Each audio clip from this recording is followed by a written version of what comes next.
मेरी बातों को आप भावुकता की कसौटी पे न कसे। मैं कोई बात आपको खुश करने, तालियां बजाने नहीं आया। मेरी बातों को सच की कसौटी पे कसे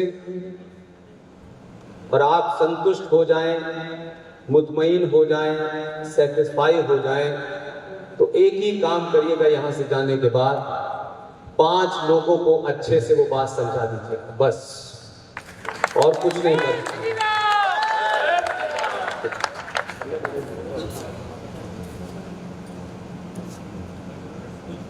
आज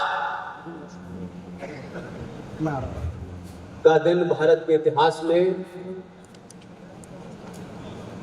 कम से कम मैं अपने जीवन काल में वो चीज देख रहा हूं जो शायद हमने कभी सुनी नहीं थी, उसकी महत्वता नहीं हमको पता थी। मेरा अपना मानना है कि जब समाज अपने इतिहास को भुलाने की कोशिश करता है और इतिहास को अच्छे और बुरे के अंदाज में पढ़ता है, इसलिए अच्छा अच्छा याद रखता है और बुरा बुरा भूल जाता है। दुनिया की तारीख उठा के देख लीजिए, फिर इतिहास भी उसको भूल जाता है। इसलिए आज एक बहुत लंबे समय के बाद भारतीय सनातनी हिंदू जनमानस के मन मस्तिष्क से आज का दिन कुछ घोटालेबाज सियासी दलालों ने भुलाने की कोशिश की। मैं नागपुर की उस धरती पे खड़ा हूं जहां एक वैचारिक केंद्र मौजूद है। अगर उस वैचारिक केंद्र से निकलकर दिल्ली में कोई बैठा तो उसको ये क्यों लगा कि भारत राष्ट्र के लोगों को 14 अगस्त का दिन अखंड भारत के रूप में नहीं मनाना चाहिए और इस बात का याद दिलाना चाहिए कि आज के दिन आपके पड़ोसी ने, आपके साथ काम करने वाले ने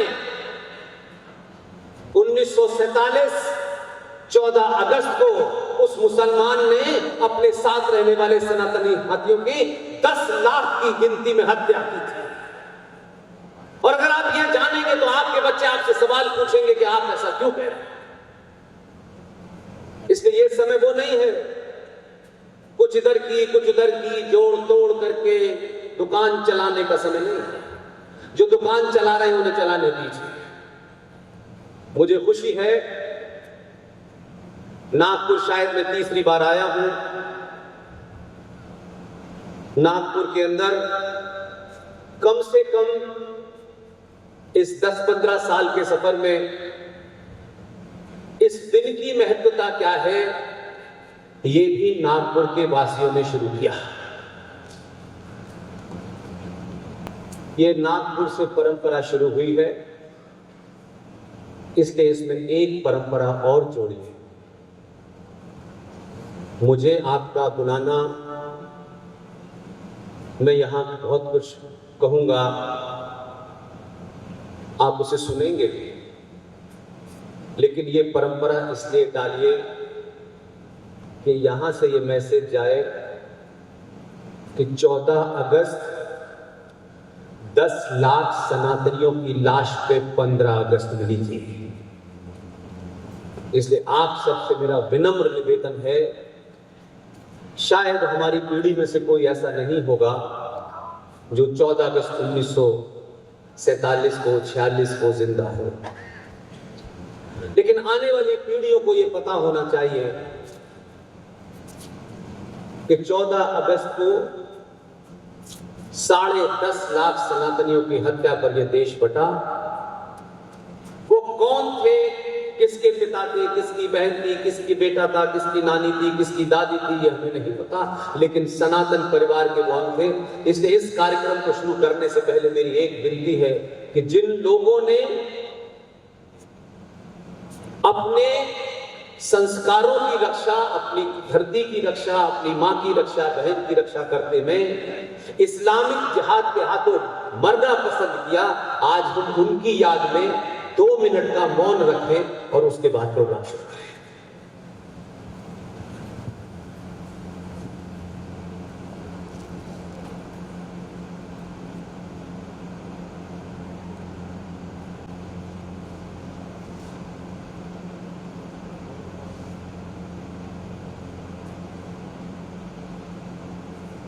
वो ज्ञानी सुबह शुरू हो जाते हैं, तरह तरह का ज्ञान देते हैं। मेरा उनसे कोई विरोध नहीं है। मेरी इस यात्रा में न सरकार है, न सरकार के फैसले हैं। क्या कीमत बढ़ गई, क्या घट गई, आज ये हो गया, आज वो हो गया। मेरे इस पूरे डिस्कोर्स में सनातनी हिंदू को जो नहीं पता है वो ओरिजिनल सोर्स से, उन डॉक्यूमेंट से जो आर्काइव में रखे हुए हैं, चाहे भारत की आर्काइव हो, चाहे ग्रेट ब्रिटेन की आर्काइव हो, वो बात आपको बताना है। इसलिए कभी कभी कुछ राजनीतिक लोग इतनी हल्की टिप्पणी करते हैं, ठीक है, लेकिन उन राजनीतिक लोगों को भी कभी कभी कुछ विषय पे आईना दिखाना चाहिए। इसलिए मैं जब यहां आया तो अभी आज का सोशल मीडिया है, मेरी एक बहन है इलाहाबाद में प्रोफेसर हैं, उनके पति रेलवे में काम करते हैं, वो साइकोलॉजी के प्रोफेसर हैं और बहुत मेरे और उनके बीच में प्रगाढ़ संबंध है। वो मेरे परिवार की तरह है। उन्होंने मुझे एक पोस्ट भेजी जब मैं दिल्ली एयरपोर्ट पे था, तो मुझे वो चिंतित हुई और उन्होंने कहा कि इस तरीके से कुछ लोग आपकी तस्वीर लगा करके उस पे कुछ पेन लिख करके इस तरीके की तस्वीर डाल रहे हैं। और ये हमारे लोग हैं, उनकी पार्टी की विचारधारा क्या है मैं नहीं जानना चाहता, लेकिन एक पोस्ट जो थी उससे मुझे गुस्सा बहुत आया। सनातनी कितने भी नीचे चले जाएं, तब भी उनका गिरने का स्तर भी दुनिया के सबसे ऊपर के स्तर के बराबर है।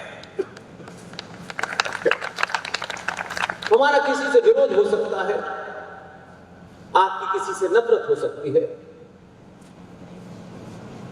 उससे मैं व्यथित था और उसमें देश के प्रधानमंत्री का एक चेहरा बन रहा था। हजारों मेरे नाम से, सपोर्ट के नाम से, कौन क्या चलाता है मुझे पता नहीं। फेसबुक पे एक वेरीफाइड पेज है जो मेरे नाम से है, उसके अलावा मेरे ख्याल 100-150 पेज चलते हैं। मैं उस पोस्ट से बहुत मुझे गुस्सा आया। आप किसी को गाली दें, किसी के खिलाफ हो, वो आपका मामला है, वो मेरा कोई लेना देना नहीं। मैंने सुना जब मैं दिल्ली में चला था तो कुछ एक आंदोलन चल रहा था,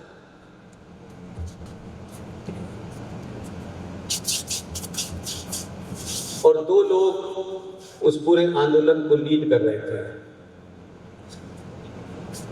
और एक नारा सुना, वोट चोर। और उसमें इस देश के संवैधानिक पद पर बैठे हुए 140 करोड़ जनता में जितने वोटर थे उसने उसे चुना और कुछ भद्दी बातें लिखी हुई थी। अब मैं उस स्तर पर नहीं उतर सकता। जिस खानदान के वारिस एक आदमी को जो देश का चुना हुआ प्रधानमंत्री है, उसको वोट चोर बताया। और हमारे सनातनियों की दिक्कत यह है कि जब तक पार्टी से संबंधित नहीं होंगे तब तक नहीं बोलेंगे। वो किसी पार्टी का प्रधानमंत्री नहीं है, भारत राष्ट्र का प्रधानमंत्री है।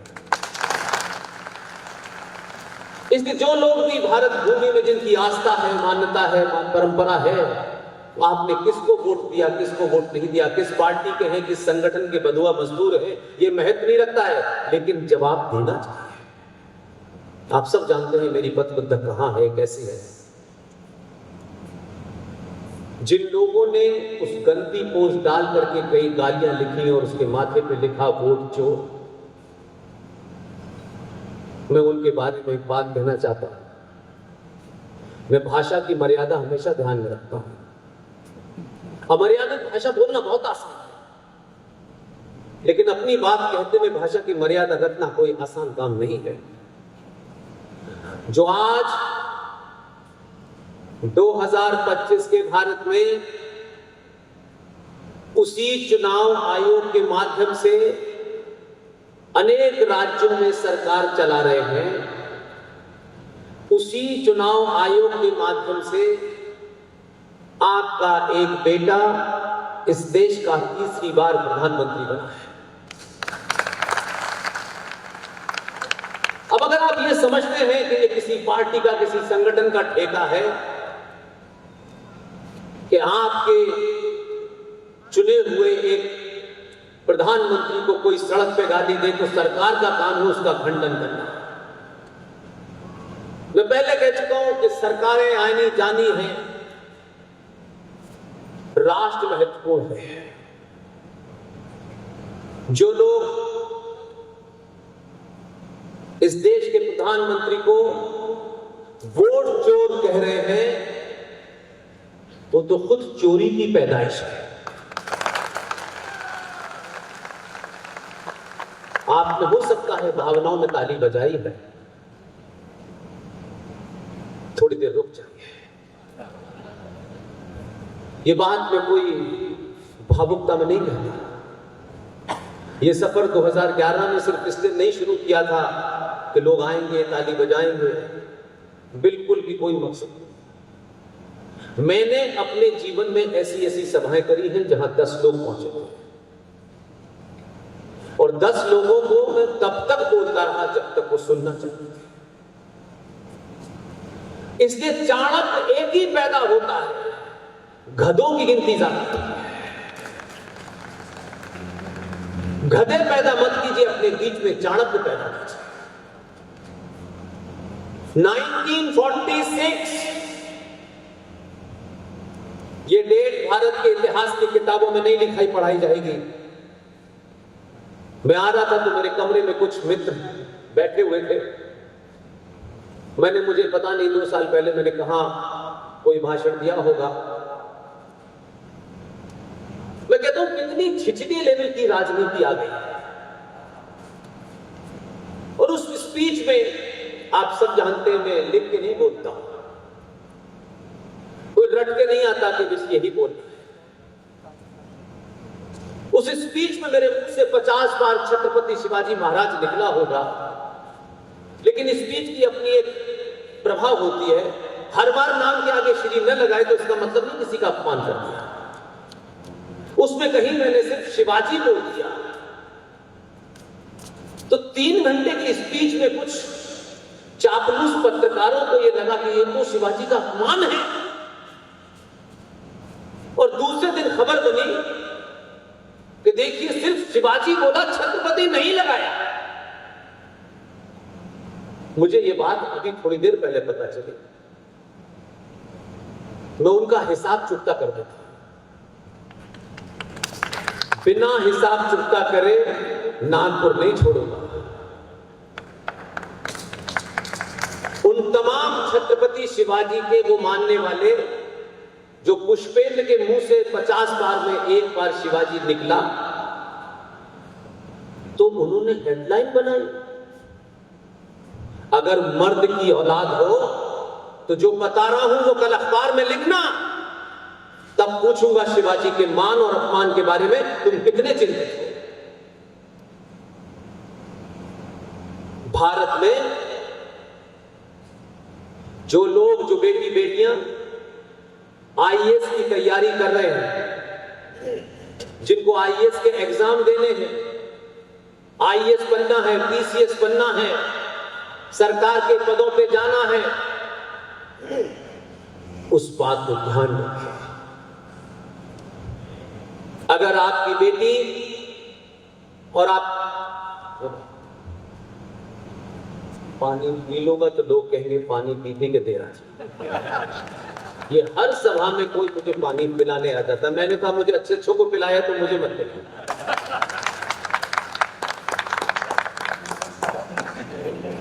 अगर आपका बेटा या बेटी कभी आईएएस के एग्जाम में बैठे और उसके पास मॉडर्न हिस्ट्री का पेपर हो, अगर वो अपने सब्जेक्ट चुनते वक्त मॉडर्न हिस्ट्री का पेपर ले ले, तो ये उन तमाम जो ये हेडलाइन बनाते हैं, जिनकी कोशिश होती है किस तरीके से सनातनियों की सभा में कुछ बात ढूंढी जाए और उसको फैलाया जाए, ऐसे दलालों के बीच में होकर दिल्ली से यहां आए। उस मॉडर्न हिस्ट्री की किताब जो उसमें फिक्स है कि यही किताब चलेगी, उस किताब के लिखने वाले ने हमको भी पढ़ाया है अलीगढ़ मुस्लिम यूनिवर्सिटी। वो जीवित है। उनकी लिखी हुई किताब इस देश में मॉडर्न हिस्ट्री अगर आपका बेटा या बेटी आईएएस के एग्जाम में अपियर होने के लिए लेगा, तो वही किताब प्रिस्क्राइब्ड है कि उसमें जो लिखा है वही लिखना है। ये मंच है, आवाज दूर तक जाएगी, इसलिए बोल रहा हूं। मैं गुस्सा हूं इस बात से, और गुस्से का जवाब मैं गाली गलौज से भी देता हूं। ये जो मैंने इस उम्र में बाल सफेद किए हैं वो धूप में नहीं किए हैं, पार्टियों के दफ्तर बाहर खड़े होकर के दलाली नहीं की है।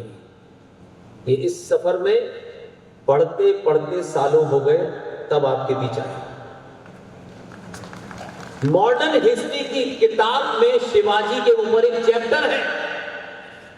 उन दलाल पत्रकारों से और बिके हुए उन सनातनियों से जो किसी सभा में ये ढूंढते हैं कि कैसे हम इनको फंसाएं, कैसे हम इनके बारे में समाज में ऐसी गलतफहमी फैलाएं कि लोग इनका बाइकआउट कर दें।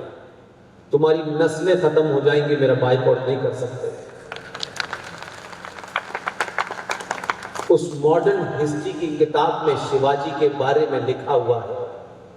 मैंने किसी को नहीं देखा, जो मैंने सुना है आजकल चवन्नी चाप दो लोग, चवन्नी के लोग जो 2-2 कौड़ी में बिकते हैं, अपने बाप को बेच देते हैं, वो लोग आजकल कह रहे हैं कि महाराष्ट्र में रहना है तो मराठी बोलनी होगी, हिंदी बोलोगे तो मारेंगे।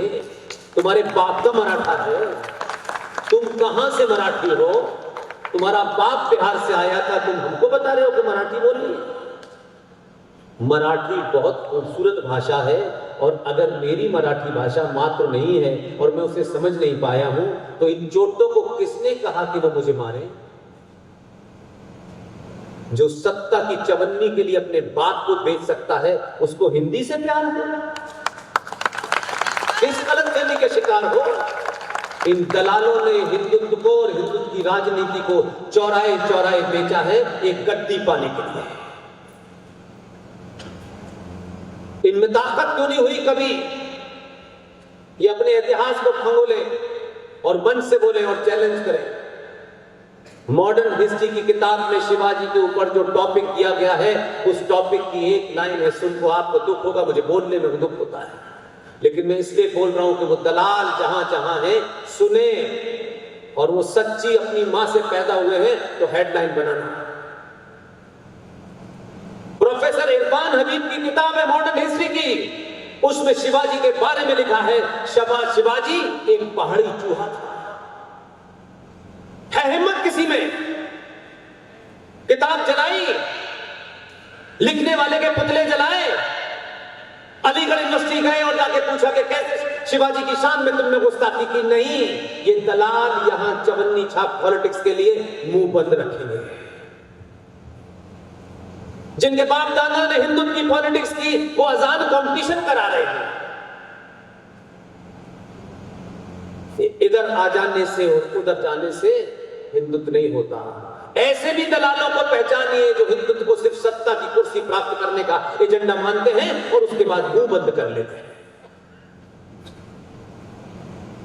इसलिए जिन लोगों ने पार्लियामेंट के अंदर, पार्लियामेंट के बाहर इस देश के सम्मानित